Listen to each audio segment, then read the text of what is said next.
ಈಗಾಗಲೇ ನಿನ್ನೆ ತಾನೇ ನಾನು ಅದ್ರ ಬಗ್ಗೆ ರಿಯಾಕ್ಷನ್ ಕೊಟ್ಟಿದ್ದೇನೆ. ಇವತ್ತು ನಮ್ಮ ರಾಷ್ಟ್ರೀಯ ಹೈಕಮಾಂಡ್ ಭಾರತೀಯ ಜನತಾ ಪಾರ್ಟಿ ಹೈಕಮಾಂಡ್ ಏನು ತೀರ್ಮಾನ ತೊಗೊಂಡಿದೆ ಆ ತೀರ್ಮಾನಕ್ಕೆ ನಾವೆಲ್ಲರೂ ಕೂಡ ಸ್ವಾಗತ ಮಾಡಿದ್ದೀವಿ. ಧಾರವಾಡದಿಂದ ಸ್ಪರ್ಧೆ ಮಾಡ್ತಾರಾ ಅಥವಾ ಏನದ ರೀ? ಅಲ್ಲ ನೋಡಿ, ಅದನ್ನು ವರಿಷ್ಠರು ಏನು ತೀರ್ಮಾನ ತೊಗೊಂತಾರೋ ಆ ತೀರ್ಮಾನಕ್ಕೆ ನಾವು ಬಂದಿರ್ತೇವೆ. ವರಿಷ್ಠರು ಅದ್ರ ಬಗ್ಗೆ ಏನು ಯೋಚನೆ ಮಾಡಬೇಕು ಆ ನಿಟ್ಟಿನಲ್ಲಿ ಅವರು ಎಲ್ಲ ಉತ್ಸಾಹಗಳನ್ನು ಯೋಚನೆ ಮಾಡ್ತಾರೆ. ಕಾಂಗ್ರೆಸ್ಸಿಂದ MLC ಈಗ ಅದಕ್ಕೂ ಇಮೇಲ್ ಮೂಲಕ ರಾಜೀನಾಮೆ ಕೊಟ್ಟಿದ್ದಾರೆ.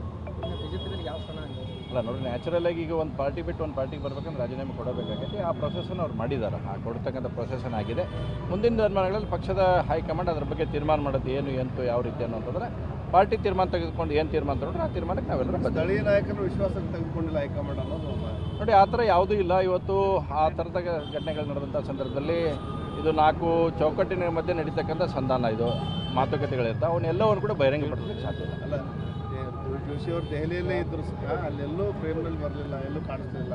ಅಲ್ಲಲ್ಲ ನೋಡಿ, ಜೋಶಿಯವ್ರಿಗಾಗಲಿ ನಮಗಾಗಲಿ ಇನ್ನು ಉಳಿದಂಥ ಎಲ್ಲ ಹಿರಿಯರಿಗಾಗಲಿ ಎಲ್ಲರಿಗೂ ಕೂಡ ಕಾನ್ಫಿಡೆನ್ಸ್ ತೊಗೊಳ್ಳೋಂಥ ಕೆಲಸವನ್ನು ಪಾರ್ಟಿ ಮಾಡಿರುತ್ತೆ. ಅದರೊಳಗೆ ಯಾವುದೇ ರೀತಿ ಇಲ್ಲ ಅನ್ನೋಂಥದ್ದಲ್ಲ. ಹೀಗಾಗಿ ಕೆಲವೊಂದು ವಿಷಯಗಳನ್ನು 4 ಗೋಡೆ ಮಧ್ಯೆ ನಡೆದಿರ್ತಕ್ಕಂಥ ವಿಷಯಗಳನ್ನು ಎಲ್ಲವನ್ನು ಕೂಡ ಬಹಿರಂಗಪಡಿಸಲಿಕ್ಕೆ ಬಹಿರಂಗವಾಗಿ ಹೇಳಿಕೆಗಳು ಬಂದಿದ್ದು ನಿಮ್ಮಿಂದ ಅವರಿಂದ. ನೋಡಿ, ಇವತ್ತು ಪಾರ್ಟಿ ಒಳಗಿದ್ದಾಗ ಅವು ಯಾವುದೂ ಇರಲ್ಲ. ಪಾರ್ಟಿ ಬಿಟ್ಟು ಹೊರಗಡೆ ಹೋದಾಗ ದ್ಯಾಟ್ಸ್ ಎ ನ್ಯಾಚುರಲ್ ಪ್ರೊಸೆಸ್. ಅದೇನು ಹೊಸ ಅನ್ನೋಂಥದ್ದಲ್ಲ. ಕಾಂಗ್ರೆಸ್ಸಲ್ಲಿದ್ದಾಗ ಕಾಂಗ್ರೆಸ್ನವರು BJP ಮೇಲೆ ಟೀಕೆ ಮಾಡ್ತಾರೆ, BJಪಿಯವರು ಕಾಂಗ್ರೆಸ್ ಮೇಲೆ ಟೀಕೆ ಮಾಡೋದು ಸಾಮಾನ್ಯವಾಗಿರ್ತಕ್ಕಂಥ ಸಂಗತಿಗಳು. ಇವತ್ತು ಪಕ್ಷಕ್ಕೆ ಸೇರಿದ್ದಾರೆ, ನಾವೆಲ್ಲರೂ ಕೂಡ ಸ್ವಾಗತವನ್ನು ಮಾಡಿದ್ದೇವೆ. ಸ್ವಾಗತಕ್ಕೆ ಸಿದ್ಧತೆ ಮಾಡ್ಕೊಂಡಿದ್ದೇವೆ ಸರ್. ನೋಡೋಣ, ತಿಳಿಸ್ತದೆ ಮುಂದಿನ ದಿನಮಾನಗಳಲ್ಲಿ ಯಾವ ರೀತಿ ಅನ್ನೋದು ಅಧ್ಯಕ್ಷರು ತಿಳಿಸ್ತಾರೆ. ಸಹಜವಾಗಿ ಒಂದು ಪಕ್ಷದಿಂದ ಇನ್ನೊಂದು ಪಕ್ಷಕ್ಕೆ ಬಂದರೆ ಯಾವ ಸ್ಥಾನಕ್ಕೆ ಬರಲಿಕ್ಕೆ ಅಲ್ಲ, ಅದನ್ನು ನೀವು ಈಗ ನಾವು ಹೇಳುವಂಥದ್ದಿಲ್ಲ. ಅವ್ರು ಬಂದ ಮೇಲೆ ನೀವು ಕೇಳುವಂತ್ರಿ ಏನು ಬೇಡಿಕೆ ಐತಿ ಏನಿಲ್ಲ. ನಾ ಹಂಗಾರೆ ಇಟ್ಟಿಲ್ಲ, ಅವ್ರು ಕೇಳಿಲ್ಲ ನಮ್ಮದು. ಹೀಗೆ ನೋಡಿ ಹೇಳೋಣ ಏನಂತಂದರೆ. ಓಕೆ, ಧನ್ಯವಾದ. ಟಾಟಾ. ದೇಶದ 1 2 ಇನ್ನೊಂದೆಲ್ಲ ಎರಡೆಲ್ಲ ರೆಡ್ ಲೈಟ್ ಬಂದ ನೋಡಿ, ಉಳಿದು ಯಾವ ಬಂದಿಲ್ಲ.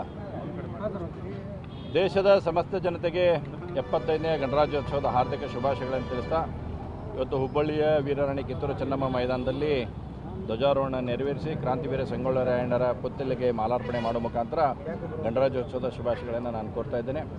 ಗಣರಾಜ್ಯೋತ್ಸವ ಸನ್ಮಾನ್ಯ ನರೇಂದ್ರ ಮೋದಿಯವರ ನೇತೃತ್ವದಲ್ಲಿ ಭಾರತ ಇವತ್ತು ವಿಶ್ವದಲ್ಲೇ ಬಲಿಷ್ಠ ರಾಷ್ಟ್ರ ಆಗ್ತಕ್ಕಂಥ ನಿಟ್ಟಿನಲ್ಲಿ ಬಹುದೊಡ್ಡದಾದಂಥ ಹೆಜ್ಜೆಯನ್ನು ದಾಪಗಾಲನ್ನು ಹಾಕಿರ್ತಕ್ಕಂಥದ್ದು. ಅದರ ಜೊತೆಗೆ ಮೊನ್ನೆ 22ನೇ ತಾರೀಕಿಗೆ ನಡೆದಿರ್ತಕ್ಕಂಥ ಪ್ರಾಣ ಪ್ರತಿಷ್ಠಾಪನೆ ಕಾರ್ಯಕ್ರಮ, ಶ್ರೀ ರಾಮ್ಲಾಲನ ಕಾರ್ಯಕ್ರಮ ಇಡೀ ಜಗತ್ತು ನಿಬ್ಬರಗಾಗೋ ರೀತಿಯಲ್ಲಿ ಇವತ್ತು ಕಾರ್ಯಕ್ರಮ ಆಗಿರ್ತಕ್ಕಂಥದ್ದನ್ನು ಕೂಡ ಈ ಸಂದರ್ಭದಲ್ಲಿ ಉಲ್ಲೇಖ ಮಾಡ್ತಾ ಮತ್ತೊಮ್ಮೆ ಎಲ್ಲರಿಗೂ ಗಣರಾಜ್ಯೋತ್ಸವದ ಹಾರ್ದಿಕ ಶುಭಾಶಯಗಳನ್ನು ತಿಳಿಸ್ತೀನಿ. ಈಗೇನು ಶೆಟ್ಟರ್ ಬೆಳವಣಿಗೆ